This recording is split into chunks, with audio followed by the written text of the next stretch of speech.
So now we have discussed about outside. If you are in the house, what you have to do. Now we'll go with inside. If you are inside the house, what are the safety measures you have to take? Lightning can strike telephone cords, that means wire cord, electrical wires and metal pipes. So during lightning is an electric discharge. During the thunderstorm, contact with these should be avoided. So that means contact with the electrical appliances should also be avoided. It is safer to use mobile phones and cordless phones. So, however, it is not wise to call up a person who is refusing your phone through a wired phone. So, for example, that is landline. That landline is also not a safer one when there is a thunderstorm or lightning is occurring. So, not only you, if you are using a mobile phone and the person who is receiving the phone through the wired phone is not a safe. Both should be, if it is, both of them is using the wireless phones, then it is okay.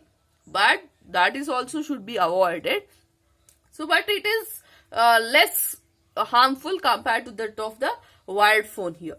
Bathing should be avoided during thunderstorm to avoid contact with running water, because this is very important. When you are bathing, you know water is a good conductor of electricity. So, it is running water. So, for example, any wire or anything is damaged, then it is the water will go through the pipe.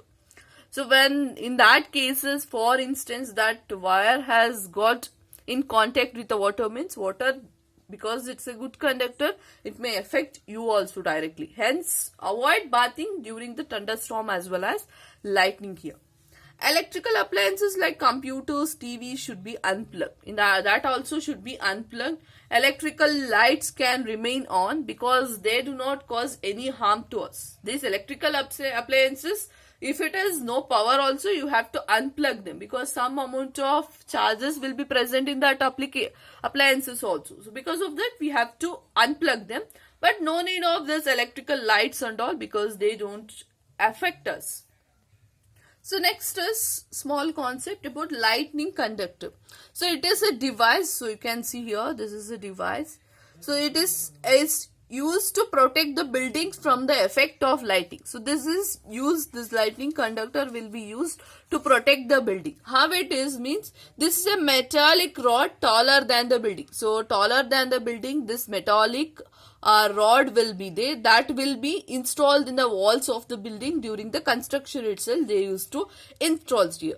So in one end of this rod is kept in A, and another one end is buried deep in the ground. You can see here that another one connection is for the air, to kept out for the air. Another one connection will be directly to the top of the ground.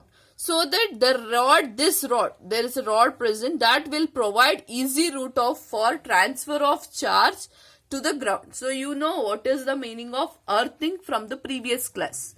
That is, transfer of charges from charged body to that of the earth is called earthing. So here, due to the lightning, this will accumulate the charges. That means this conductor will accumulate the charges. Through the conductor, by this conductor, the charges will get discharged to the ground through this rod here. So the metal columns used during construction, electrical wires and water pipes in the buildings also protect us to an extent. So this, what are the pipes, everything will be, that are all made up of metal columns that will help us, help our house from the thunderstorm or the lightning. But during the thunderstorm, we should not touch those things, because they will be accumulating charges. They will have, this also we have to not to touch, because that will also accumulate the charges. If you touch it, that we will also get electric shock here. Okay, so this is about the lightning conductor, about lightning and as well as thunderstorm. In the next class, we will discuss about the next concept is earthquake.